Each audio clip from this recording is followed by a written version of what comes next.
स्वागत है सुनील बौद्ध ऑफिशियल चैनल पर। दोस्तों, यह किसी से छुपा नहीं है कि 16वीं सदी तक हमारा भारत कितना समृद्ध और ताकतवर देश था। लेकिन इसके बाद दोस्तों ईस्ट इंडिया कंपनी के जरिए अंग्रेजों ने भारत में आकर धीरे धीरे भारत की सारी समृद्धि को ख़त्म कर दिया। दोस्तों, जब हमारा देश आज़ाद हुआ 1947 में, तब भारत दुनिया के सबसे गरीब देशों में एक हो गया। इस स्थिति को अंग्रेजों ने ही किया था। इसीलिए दोस्तों आज भी अंग्रेजों से कुछ लोग नफरत करते हैं, यही वजह है। दोस्तों, अंग्रेजों ने भारत के लोगों के साथ काफ़ी अत्याचार किया और उस दौर को आज भी भारतीय भूल नहीं सकते। दोस्तों, यह तो किसी से छुपा नहीं है, लेकिन आज हम इन सब चीज़ों को दूसरी तरफ से देखेंगे, दूसरी नज़रिए से देखेंगे। अंग्रेजों द्वारा किए गए कुछ ऐसे काम जो कि आज़ादी के बाद आज तक उन चीज़ों का इस्तेमाल हो रहा है और आज भी जैसे कि तैसे अजर अमर बने हुए हैं। दोस्तों, आज़ादी के बाद हमारे देश में अर्थव्यवस्था को तेज़ी से उभरने में मदद की ऐसे काम अंग्रेजों द्वारा किए गए जो कि आज भी हम भारतीयों की रोज़मर्रा की ज़िंदगी में देखने को मिलते हैं। दोस्तों, बात करें नंबर 1 पर, इंडियन आर्मी। जी हाँ दोस्तों, हम बात करेंगे आज भारतीय सेना के बारे में, जो कि आज सभी को पता है भारतीय आर्मी, भारतीय सेना इतनी मजबूत है और शक्तिशाली है। अपने ही देश की रक्षा नहीं बल्कि दोस्तों कई और देशों की मदद भी करती है। दोस्तों, अगर आपको यह पता चले कि भारतीय सेना की शुरुआत अंग्रेजों के समय से ही हो गई थी, क्योंकि दोस्तों जब अंग्रेज भारत आए थे तो उस समय भारत कई अलग अलग रियासतों में बटा हुआ था। इसलिए हर रियासत के अलग अलग राजाओं की अपनी खुद की अलग सेना होती थी। उस समय तक भारत की कोई सेना नहीं थी। दोस्तों, जब अंग्रेजों ने पूरे भारत पर कब्जा करके शासन स्थापित किया, तब अंग्रेजों ने 1 अप्रैल 1895 को भारतीय सेना की शुरुआत की। दोस्तों, एक पहलू यह भी है कि अगर अंग्रेजों ने भारतीय सेना की शुरुआत नहीं की होती तो आज भारत में क्या भारतीय सेना होती, क्योंकि उस समय भारत की अलग अलग रियासतें अलग अलग बटी हुई थी और सबकी अपनी अलग अलग सेना हुआ करती थी। दोस्तों, हालांकि देश आज़ाद होने के बाद सभी रियासतों को एक कर दिया जाता, भारतीय सेना की शुरुआत होती, पर समय लगता। दोस्तों, यह सब अंग्रेजों ने पहले ही कर लिया था। दोस्तों, बात करें दूसरे नंबर पर भारतीय रेलवे। शायद आप सभी लोग जानते ही होंगे कि भारतीय रेलवे की शुरुआत भी अंग्रेजों ने ही की थी। दोस्तों, भले ही सब कुछ अंग्रेजों ने अपने फायदे के लिए किया था, लेकिन आज़ादी के बाद उन सब नई तकनीकों का भारत को फायदा हुआ। आपको पता है इंडियन रेलवे हमारे लिए बहुत ही सुविधाजनक कार्य करता है। भारतीय रेलवे की शुरुआत 16 अप्रैल 1853 को हुई थी, जब पहली बार मुंबई से थाने के बीच 34 किलोमीटर की दूरी को एक रेल के जरिए तय किया गया था।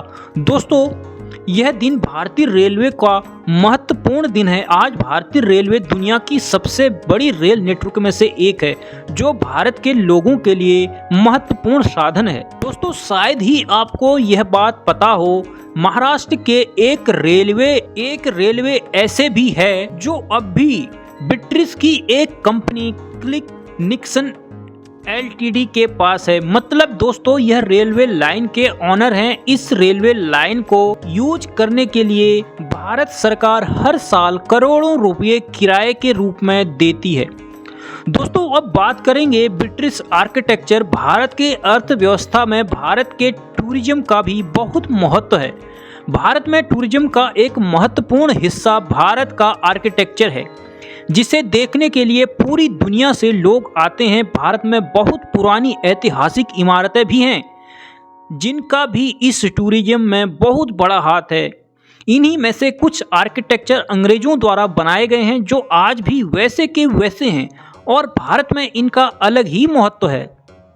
दोस्तों, आपको बता दें, इंडिया गेट भी ब्रिटिश सरकार ने ही बनाया था, जो उन्होंने वर्ल्ड वॉर 2 में शहीद हुए हजारों सैनिकों को श्रद्धांजलि देने के लिए बनाया था। उस समय ब्रिटिश की आर्मी में भारतीयों का बहुत बड़ा योगदान था। वर्ल्ड वॉर 2 में भारतीयों का बहुत ज़्यादा मदद की अंग्रेजों की। इसके अलावा और कई ऐतिहासिक आर्किटेक्चर हैं, इनमें से दोस्तों संसद भवन, Rashtrapati Bhavan, gateway of India इत्यादि शामिल हैं। दोस्तों नंबर 4 पर भारत में दोस्तों पहले बहुत ही ज़्यादा कुप्रथाएं चलती थी। इनमें से कई ऐसी कुप्रथाएं थी जिनको अंग्रेजों ने अपने शासनकाल में ही खत्म कर दिया था। अंग्रेजों द्वारा किया गया यह एक बहुत ही अच्छा काम था दोस्तों। इनमें से दोस्तों एक सती प्रथा भी थी, इसको भी अंग्रेजों ने ही खत्म किया। जिसका पति खत्म हो जाता था उसकी पत्नी को उसी की अर्थी के साथ लिटा के, और इस सती प्रथा को अंग्रेजों ने खत्म कर दिया। हालांकि दोस्तों आज के दौर में ऐसी कुप्रथा भारत में नहीं चलती, भारत में ही नहीं बल्कि दोस्तों कहीं भी देखने को नहीं मिलती।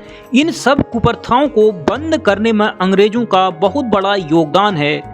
जैसे कि दोस्तों 26 जुलाई 1856 में हिंदू विडो मैरिज एक्ट पारित किया, जिसे भारत सरकार आज भी फॉलो करती है, जिसमें उस समय किसी भी विधवा महिला को शादी करने का तक अधिकार नहीं था। यह अधिकार भी अंग्रेजों के इस एक्ट के द्वारा दिया गया। दोस्तों भारत की मातृभाषा हिंदी है। अंग्रेजों के शासनकाल में किसी को भी अंग्रेजी नहीं आती थी। अंग्रेजी सीखने और भारत में अंग्रेजी भाषा को स्थापित करने में भी अंग्रेजों का अहम योगदान है, जिसकी वजह से आज भारत पूरी दुनिया में अपनी अलग ही छवि बना लिया। दोस्तों उस समय तो लोग इतने पढ़े लिखे भी नहीं थे, आखिर अंग्रेजों ने यह कैसे संभव किया? दोस्तों अंग्रेजों ने जब भारत में शासन किया तो उन्होंने खुद पहले हिंदी बोलना सीखा। जब उन्हें धीरे धीरे हिंदी बोलना आया तो उन्हें व्यापार करना था, जिसके लिए उन्हें अपनी भाषा अंग्रेजी की ज़रूरत थी। इसलिए उन्होंने अंग्रेजी बोलना लोगों को सिखाना शुरू कर दिया। जैसे जैसे थोड़ा बहुत लोग सीखने की चॉइस रखने लगे, कुछ लोग नहीं भी सीखते थे, तो ब्रिटिश सरकार ने उन सभी को यह कहते हुए लालच दिया कि जिसे अंग्रेजी आती हो उसे अच्छी नौकरी हम देंगे, जिसको जितनी अच्छी अंग्रेजी आएगी उसको उतना अच्छा पद देंगे। इस वजह से काफ़ी हद तक भारतीयों ने अंग्रेजी बोलना सीख लिया। यही नहीं दोस्तों, 2 फरवरी 1835 में ईस्ट इंडिया कंपनी ने अंग्रेजी भाषा को भारत की ऑफिशियल लैंग्वेज घोषित कर दिया। फिर सभी भारतीय धीरे धीरे अंग्रेजी बोलना सीखने लगे। एक समय ऐसा आया काफ़ी संख्या में भारतीय लोग अंग्रेजी भाषा बोलने लगे। यहाँ तक कि दोस्तों प्राइमरी स्कूल, सेकेंडरी स्कूल की शुरुआत भी अंग्रेजों ने ही की है। दोस्तों भारतीयों के दिलों में बसने वाला खेल, सबसे ज़्यादा खेला जाने वाला, सबसे ज़्यादा देखा जाने वाला क्रिकेट मैच, भले ही दोस्तों राष्ट्रीय खेल ना हो हमारा भारत का क्रिकेट मैच, फिर भी हमारे भारतीय लोग सबसे ज़्यादा इस खेल को पसंद करते हैं और खेलते हैं और इसको देखते हैं। दोस्तों इस खेल की शुरुआत भी अंग्रेजों ने ही की थी। भारत में सबसे पहले क्रिकेट क्लब की स्थापना 1792 में कोलकाता में हुई थी, क्योंकि ज़्यादातर अंग्रेज कोलकाता में ही बसे हुए थे।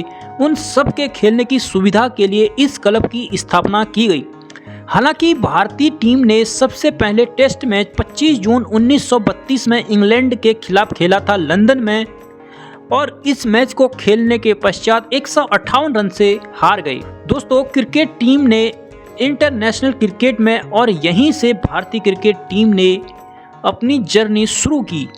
जैसे कि आपको पता ही होगा, क्रिकेट का जो बोर्ड है BCCI, board of control of cricket in India, इसकी स्थापना 1928 में हुई थी, और यह संस्थान भारत सरकार के हिस्से में नहीं, यह एक प्राइवेट संस्थान है। दोस्तों डेवलपमेंट ऑफ हिल स्टेशन, जैसे कि आपको पता ही होगा हिल स्टेशन कितने सुंदर और आकर्षक हैं, जहां पर लोग प्रकृति की सुंदरता देखने के लिए जाते हैं। शुद्ध वातावरण लोगों को अपनी ओर खींचता है।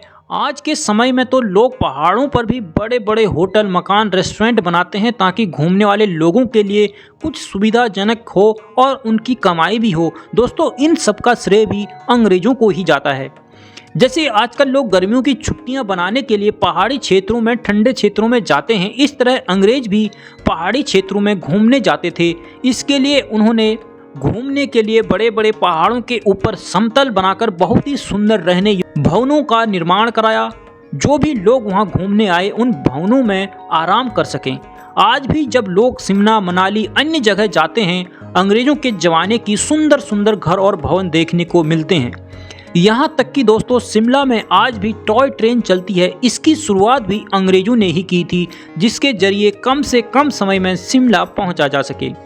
दोस्तों यह वीडियो हमने आपको कुछ बातें बताने के लिए जारी किया है। मैं यह बिल्कुल नहीं कहना चाहूँगा कि अंग्रेजों का शासन भारत में अच्छा था या अंग्रेज नहीं आए होते तो भारत में यह चीज़ें नहीं होती। दोस्तों हम आप इतिहास को बदल तो नहीं सकते, जो हुआ है उसे हमें एक्सेप्ट तो करना ही पड़ेगा। हम वीडियो के माध्यम से आप सबको यह बताने की कोशिश कर रहे हैं कि जो सच्चा इतिहास है उसको पढ़कर उसके माध्यम से हमने यह वीडियो जारी किया है। दोस्तों इस वीडियो में हमारा अपनी तरफ से कुछ भी नहीं है, यह सिर्फ एक इतिहास। दोस्तों वीडियो अच्छा लगा हो तो चैनल को सब्सक्राइब जरूर कर लें और हमें सपोर्ट जरूर करें। जय हिंद, जय भारत।